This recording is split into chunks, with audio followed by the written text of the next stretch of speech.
আমি সৃষ্টি করি নাই।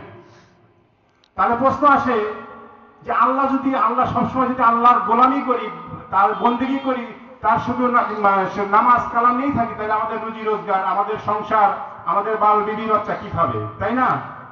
আল্লাহ রাব্বুল আলামিন সুন্দর করে ঘোষণা দিয়েছেন যে তোমরা কি করো, যে কাজটা করবে সেই কাজটাই হবে আমার ইবাদত।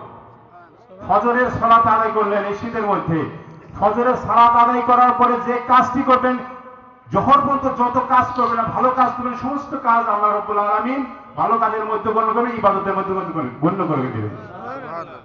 জোহর থেকে আসর, আসর থেকে মাগরিব, মাগরিব থেকে এশা পর্যন্ত এই সমস্ত মাঝে যে কাজগুলো করবেন সেই কাজগুলো আল্লাহ রাব্বুল আলামিন ইবাদতের মধ্যে গণ্য করে নেবেন।